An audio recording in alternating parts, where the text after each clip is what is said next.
Bismillahirrahmanirrahim. Assalamualaikum warahmatullahi wabarakatuh. Rabbi shrah sadri wa yassir amri wa hlul 'uqdatam min lisani yafqahu qawli. Perkenalkan, kami dari kelompok 9 akan menjelaskan materi tentang konsep peradaban Islam. Namun sebelum itu, izinkan saya sebagai moderator memperkenalkan anggota kelompok terlebih dahulu. Pertama, ada saudari saya Nuh As-Salamah yang akan menjelaskan sub pembahasan tentang makna peradaban Islam.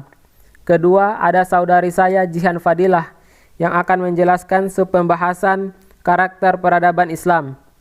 Yang ketiga, ada saya sendiri Arifatur Rahman Amin akan menjelaskan sub pembahasan tentang capaian peradaban Islam dari masa ke masa. Dan yang terakhir, ada saudara saya Fuadi Rahman yang akan menjelaskan sub pembahasan tentang karakteristik peradaban Islam di Indonesia. Untuk mempersingkat waktu, langsung saja kami akan menjelaskan materinya. Makna peradaban Islam. Makna peradaban sendiri, menurut Kamus Besar Bahasa Indonesia atau KBBRI, memiliki dua arti. Yang pertama, kemajuan, kecerdasan kebudayaan lahir batin. Yang kedua, hal yang menyangkut sopan santun, budi bahasa, dan kebudayaan suatu bangsa. Sedangkan, istilah peradaban Islam disebut tamadun, yakni meluasnya kekuasaan politik dalam sejarah Islam yang selalu berdasarkan agama atau din dan pengembangan ilmu pengetahuan sehingga menjadi peradaban ilmu dan agama sekaligus. Dikutip dari perkataan Dr. Hamid Fahmi Zarkhashi. Jadi, peradaban Islam harus dihidupkan kembali dengan ilmu yang berdimensi adab yang berlandaskan juga Al-Quran dan Sunnah. Dari sejak zaman Nabi Muhammad SAW, kekhalifahan Umayyah, Abbasiyah, hingga Turki Utsmani membuktikan bahwa ketika Islam memasuki suatu wilayah, maka ilmu pengetahuan di situ akan berkembang pesat, sehingga mampu membawa kemakmuran dan kesejahteraan masyarakatnya. Ada sebuah ayat yang menjadi pacuan umat muslim agar senantiasa berkontribusi dalam kejayaan peradaban Islam ini, yang berbunyi, Bismillahirrahmanirrahim, Ya ayyuhalladzina amanuttaqullah wal tanzur nafsum ma qaddamat lighad wattaqullah innallaha khabirum bima ta'malun. Wahai orang-orang yang beriman, bertakwalah kepada Allah, dan hendaklah setiap diri memperhatikan apa yang telah diperbuatnya untuk hari esok. Dan bertakwalah kepada Allah, sesungguhnya Allah Maha mengetahui apa yang kamu kerjakan. Quran Surat Al-Hasyr ayat 18. Karakter peradaban Islam yang pertama adalah universalitas Islam. Islam sangatlah bersifat inklusif, diperuntukkan untuk seluruh umat manusia. Universalitas Islam mempersifat pertumbuhan dan perkembangan peradaban ke berbagai belahan dunia dan berpengaruh dalam segi kehidupan umat manusia. Islam adalah negara universal, agama yang kokoh dan menyampaikan nilai-nilai kebenaran, kebaikan, dan persamaan antara seluruh manusia tanpa melihat warna kulit dan sejenisnya. Al-Quran telah menjadikan peradaban Islam sebagai simpul yang menghimpun semua kejeniusan bangsa-bangsa dan potensi umat yang bernaung di bawah janji-janji peradaban Islam. Setiap peradaban dapat membanggakan tokoh-tokoh jenius hanya dari putra-putra yang satu ras dan satu umat, tetapi peradaban Islam tidak demikian. Yang kedua adalah Tauhid. Peradaban Islam tegak atas dasar Tauhid secara mutlak kepada Allah. Peradaban Islam adalah peradaban pertama yang menyerukan bahwa Tuhan itu satu dan tidak mempunyai sekutu dalam kekuasaan dan kerajaannya atau asas wahdaniyah, ketunggalan. Adanya ketauhidan dalam peradaban Islam ikut serta memberikan sumbangsih dalam menyamaratakan manusia, memerdekakannya pada tirani dan menghadapkan pandangan hanya kepada Allah Subhanahu wa Ta'ala yang menciptakan alam semesta. Yang ketiga adalah adil dan moderat. Keadilan dan moderat atau wasatan merupakan karakteristik yang unggul dalam peradaban Islam, yakni moderat dan adil antara dua sudut yang saling bertentangan. Peradaban Islam menghimpun antara ruh dan jasad atau tuntutan ruh dan tuntutan jasad, mengumpulkan antara ilmu syariat dan ilmu hayat, seperti mementingkan dunia sebagaimana mementingkan akhirat. Maksudnya, keseimbangan antara dua hal yang saling bertentangan adalah upaya setiap pihak menghapus egoismenya, memberi haknya secara adil dan tidak berlebihan, juga tidak terlalu kurang, tidak zalim, tidak pula merugikan. Ini artinya keseimbangan tersebut memiliki tujuan untuk memenuhi harmonisasi antara fitrah kemanusiaan dan tujuan akal. Begitu juga memenuhi keselarasan universal dalam pemikiran manusia dan angan-angannya, keinginan dan niat tujuannya. Peradaban Islam juga memiliki sikap toleransi keagamaan yang mengagumkan, yang tidak pernah dikenal oleh peradaban yang lain yang juga berpijak pada agama. Yang keempat adalah sentuhan akhlak atau moral. Akhlak dalam peradaban Islam merupakan pagar yang membatasi sekaligus dasar yang menyebabkan kemajuan dan kejayaan Islam. Dasar nilai-nilai Islam dan akhlak masuk di setiap aturan kehidupan, berbagai macam perbedaan dan perkembangannya baik secara individu maupun masyarakat, politik maupun ekonomi.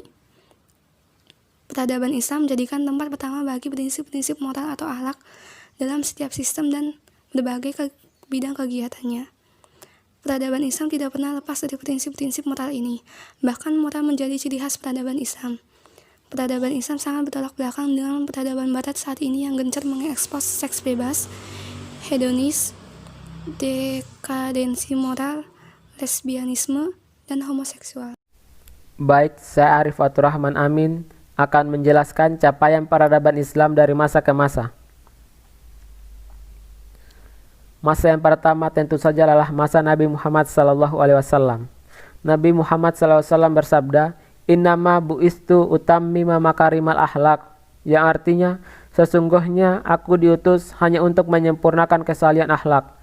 Hadis riwayat Baihaqi. Dari sini dapat kita simpulkan berarti peradaban Islam itu menitik beratkan bagaimana cara menyempurnakan akhlak. Para ahli berpendapat, akhlak tidak bisa dibentuk hanya dengan cara pembelajaran, tetapi juga pengajaran, pembiasaan, pendisiplinan, pencontohan atau penteladanan. Inilah kemudian yang dilakukan oleh Nabi Muhammad SAW selama 13 tahun berdakwah di kota Mekah, yaitu mengajarkan tauhid sebagai pondasi Islam kepada para sahabat.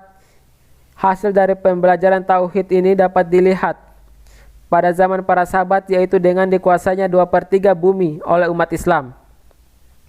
Setelah 13 tahun berdakwah di Makkah, Nabi Muhammad SAW memutuskan untuk hijrah. Momentum hijrah inilah yang dijadikan oleh para sahabat sebagai penetapan kalender Islam. Hijrah bukan semata-mata perpindahan fisik untuk kehidupan yang lebih baik, melainkan harapan dan aktualisasi keimanan untuk penegakan dakwah Islam dengan landasan hikmah, pembelajaran yang baik, dan perdebatan yang bermartabat, sesuai dengan Quran Surat An-Nahl ayat 125. Rasulullah melakukan hijrah ke Madinah Al-Munawwarah. Madinah Al-Munawwarah atau peradaban yang bercahaya dapat berarti juga masyarakat yang berkumpul untuk urusan Allah. Nabi Muhammad SAW mengubah peradaban Madinah dengan sangat cepat, tidak membutuhkan waktu lama, dengan capaian membentuk umat terbaik dan membentuk negara Islam.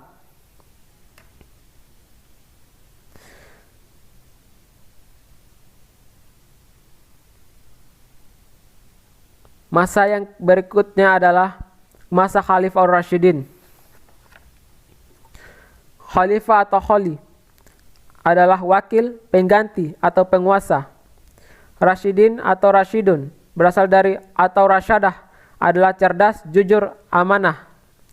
Dapat disimpulkan Khalifah Rasyidin adalah para pemimpin yang diangkat sesudah Nabi Muhammad SAW wafat untuk menggantikan tugas sebagai pemimpin agama dan kepala pemerintahan yang menunjukkan sikap cerdas, jujur, dan amanah. Capaian pertama Khalifah Rasyidin adalah ekspansi kekuasaan Islam. Ekspansi dari Arab menuju Afrika, Syirah, Persia, Bizantium, dan Hindia. Capaian kedua adalah munculnya gerakan pemikiran Islam. Contohnya menjaga keutuhan Al-Quran dan mengumpulkan dalam bentuk mushaf. Contoh berikutnya adalah mencari serta mengajarkan ilmu pengetahuan. Capaian ketiga Khalifah Ar-Rasyidin adalah membentuk lembaga pemerintahan seperti lembaga negara, lembaga tata usaha negara, lembaga keuangan, dan kehakiman negara. Masa selanjutnya adalah masa dinasti Bani Umayyah. Dinasti ialah sebutan bagi bangsawan tertentu yang berkuasa di suatu tempat. Bani adalah sebutan keluarga dari seseorang tokoh terkenal. Dan Umayyah ialah nama seorang tokoh dari suku Quraisy yang berkuasa di Mekah. Capaian dinasti Bani Umayyah yang pertama dari aspek politik adalah ekspansi, yaitu menguasai Spanyol, Afrika Utara, Syria, Palestina, Jazirah Arabia, Irak, sebagian Asia Kecil, Persia, Afghanistan, daerah yang sekarang disebut Pakistan, Turkmenia, Uzbek, dan Kirgiz di Asia Tengah. Capaian kedua dari aspek politik adalah menertibkan angkatan bersenjata dan mencetak mata uang. Capaian ketiga dari aspek politik adalah memberlakukan bahasa Arab sebagai bahasa resmi administrasi pemerintahan Islam. Capaian yang kedua adalah aspek ilmu pengetahuan, seni, dan budaya. Kota Mekah dan Madinah menjadi tempat perkembangan musik, lagu, dan puisi. Sementara di Irak, Basrah, dan Kufah berkembang menjadi pusat aktivitas intelektual di dunia Islam. Sedangkan di Marbat, kota satelit di Damaskus, berkumpul para pujangga, filsuf, ulama, dan cendekiawan lainnya. Beberapa ilmu yang berkembang pesat seperti ilmu qiraat, tafsir, hadis, fikih, nahwa, geografi, dan usaha penerjemah. Bukti perkembangan arsitektur seperti pada Kuba, batu Masjidil Al-Aqsa yang dikenal dengan Dome or the Rock, Kuba As-Sarrah di Yerusalem. Seni rupa berupa lukisan yang terlihat pada ukiran dinding bangunan juga berkembang. Terdapat beberapa alat musik seperti tabur dari segi empat atau daf, seruling atau kasabah, dan seruling rumput atau zamr. Masa berikutnya adalah masa dinasti Bani Abbasiyah. Seperti yang saya jelaskan sebelumnya, dinasti adalah sebutan bagi bangsawan tertentu yang berkuasa di suatu tempat, dan Bani ialah sebutan keluarga dari seorang tokoh terkenal. Dan Abbasiyah adalah nama dari paman termuda Rasulullah SAW, yaitu Abbas. Capaian Bani Abbasiyah yang pertama adalah Baghdad sebagai ibu kota sekaligus pusat perdagangan internasional. Capaian yang kedua adalah terciptanya perindustrian, tambang, tekstil, dan lain-lain. Capaian berikutnya terbentuknya lembaga negara yang semakin kompleks. Capaian terakhir adalah didirikan perpustakaan Bait Al-Hikmah sebagai pusat ilmu pengetahuan. Tokoh-tokoh penting masa Bani Abbasiyah. Pertama dari bidang ilmu fikih, terdapat Imam Abu Hanafi yang kemudian melahirkan mazhab Hanafi, Imam Maliki yang kemudian melahirkan mazhab Maliki, Imam Syafi'i yang kemudian melahirkan mazhab Syafi'i, dan Imam Ahmad bin Hambal yang kemudian melahirkan mazhab Hambali. Kemudian dari ilmu hadis terdapat Imam Bukhari, Imam Muslim, Imam Ibnu Majah, Abu Daud, Imam An-Nasai, dan Imam Baihaqi. Dari bidang filsafat terdapat Al-Kindi, Al-Farabi, dan Ibnu Rashid. Bidang kedokteran terdapat Ibnu Sina dan Ar-Razi. Bidang matematikawan terdapat Al-Khwarizmi atau penemu Al-Jabar dan Abu Al-Wafa. Bidang astronomi terdapat Al-Batani dan Al-Birruni.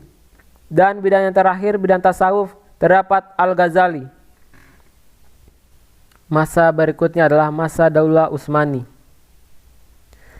Capaian yang pertama dari bidang politik adalah melakukan ekspansi, yaitu dengan menguasai kota Izmit atau Nikomedia, menguasai Kalipoti atau pantai Eropa, menguasai kota Ankara, menguasai kota Adrianople atau Andriane menguasai kota Pilopolis, dan capaian yang terbesar adalah menguasai kota Konstantinopel, ibu kota Bizantium Romawi Timur, oleh Muhammad Al-Fatih.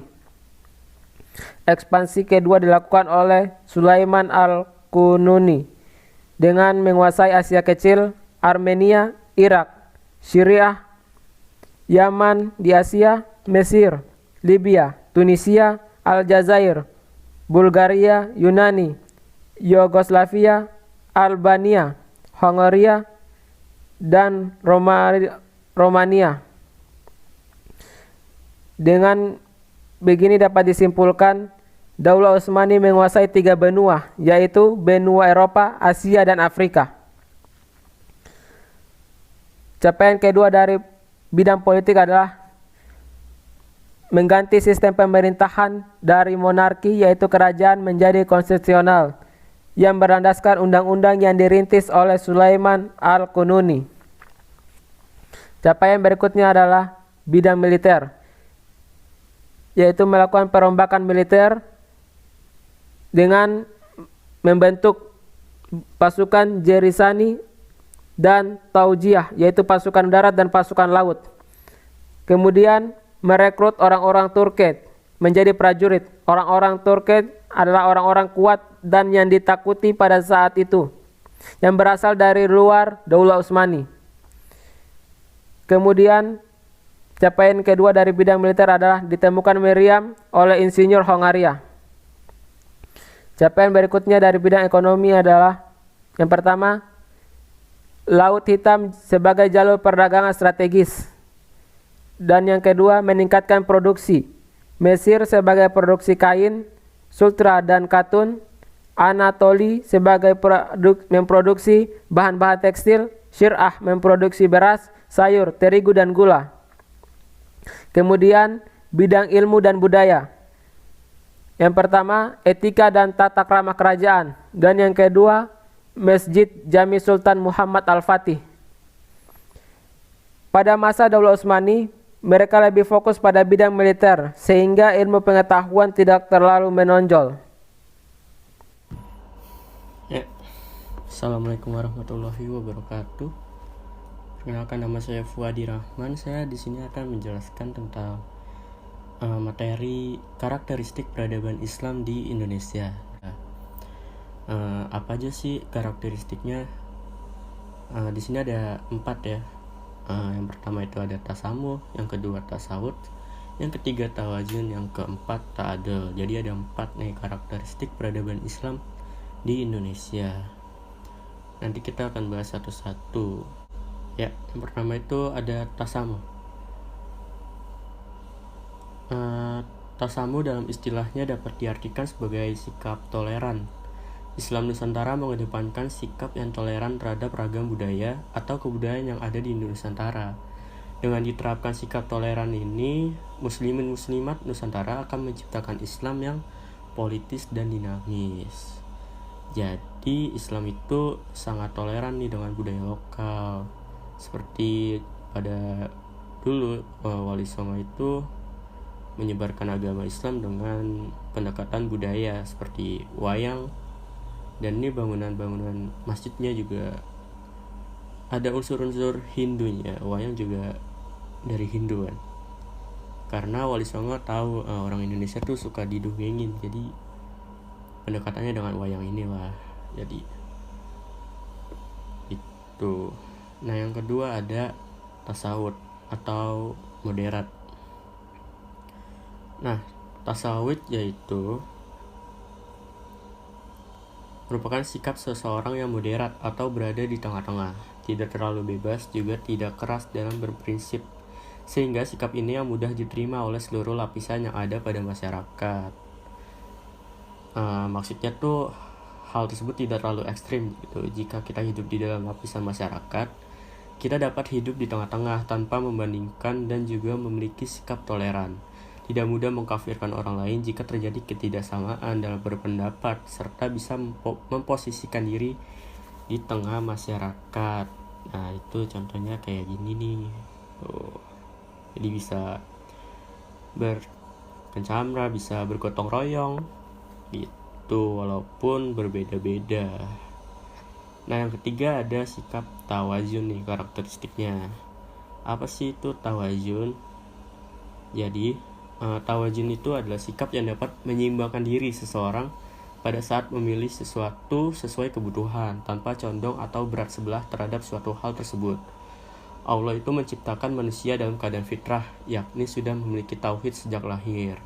Namun, ketauhidan itu yang dimiliki tersebut juga tergantung pada keluarga yang mengasuh manusia itu sejak lahir.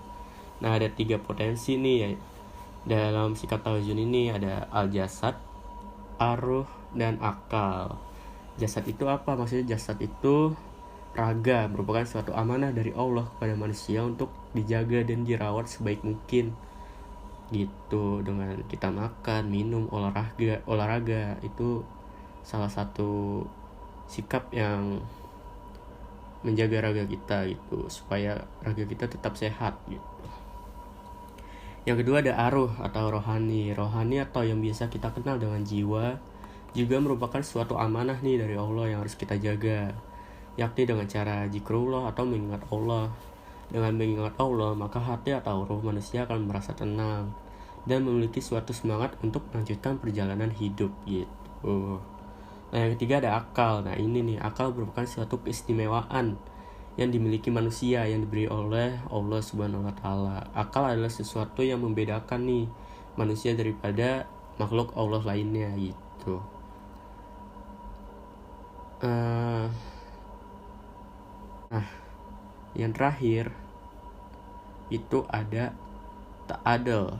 Apa sih itu ta'adul? Ta'adul merupakan sikap adil atau menempatkan sesuatu pada tempatnya terhadap sesuatu yang universal tanpa ada rasa pamrih maupun mengharap imbalan. Keadilan ini tidak cukup dengan jabatan saja, melainkan adil mencakup seluruh aspek baik syariah, akidah, akhlak, dan yang lainnya. Nah, itu dia 3 karakteristik Islam, peradaban Islam di Indonesia. Itu aja dari saya. Kurang lebihnya mohon maaf, saya akhiri. Terima kasih. Terima kasih atas perhatiannya teman-teman sekalian telah mau menyaksikan video persentase kami hingga akhir.